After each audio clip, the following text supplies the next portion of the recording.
I have some troubling statistics regarding the nature of the American education system. According to the National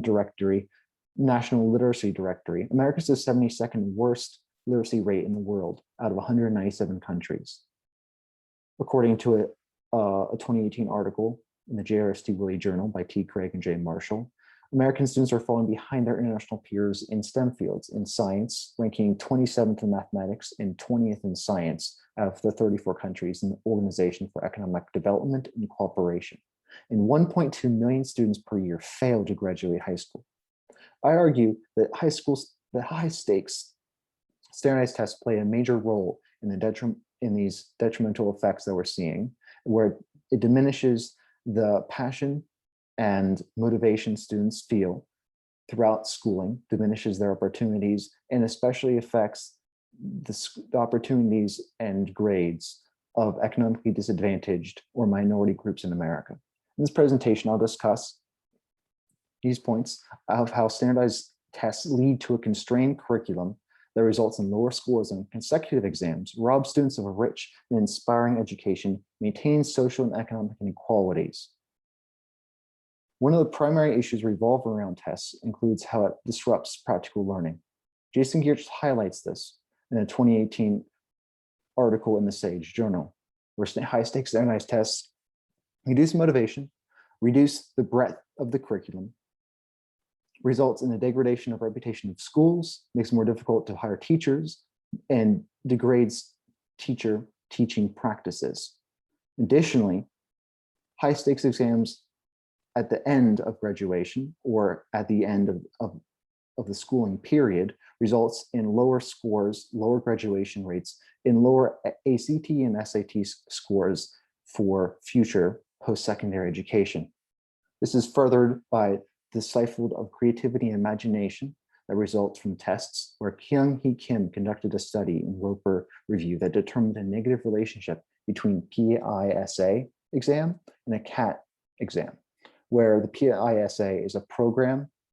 for International Student Assessment Science exam, and the CAT is a climate attitudes and thinking exam that measures imagination and creativity. Whereas people performed better on the PISA exam, they performed worse on the CAT exam, demonstrating that standardized testing diminishes creativity, imagination, which is a main player in flexibility, adaptability, and the ability for a person to think critically about an environment.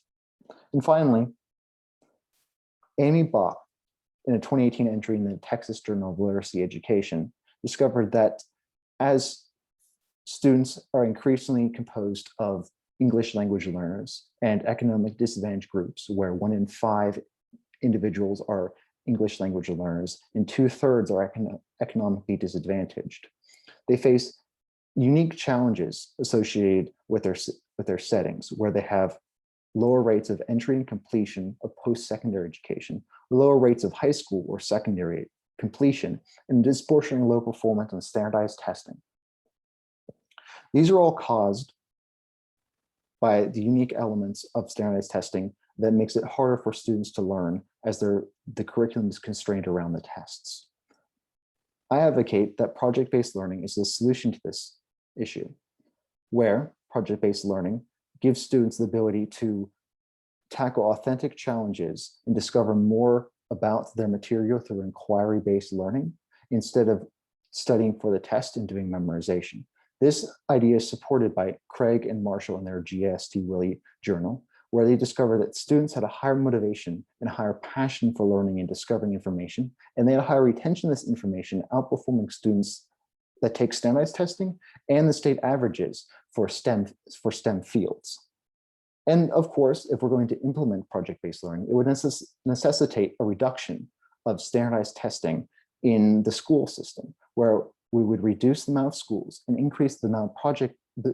decrease the amount of testing that schools implement and increase the project-based learning initiatives that would improve a student's motivation, improve the teacher's ability to teach the material and control their own curriculum around what they would want, and would result in a better education and a better teaching experience for everybody. And these all ideas are supported. These ideas are supported by the IDEA Institute, where they advocate for the replacement of high-stakes exams with project-based learning, arguing the same statements that I've made, that high-stakes exams result in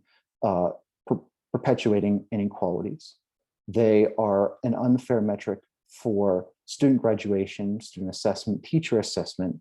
and the assessment for the entire school. And you can find more information on them at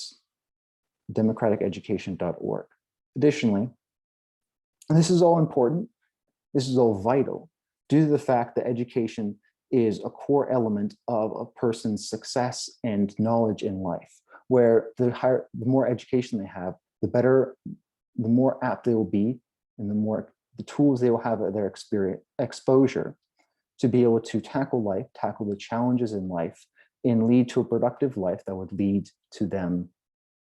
adding more into the economy, adding more to their own lives, in perpetuating a more equal, prosperous, and less divisive society that we're seeing to this day. So, supporting IDEA would support these initiatives to implement project-based learning, to grant students better opportunities, and prevent the reduction in degradation of the curriculum around standardized testing, would improve the motivation and passion of students, and it would reduce the social inequalities that are affected and come about by the society we live in.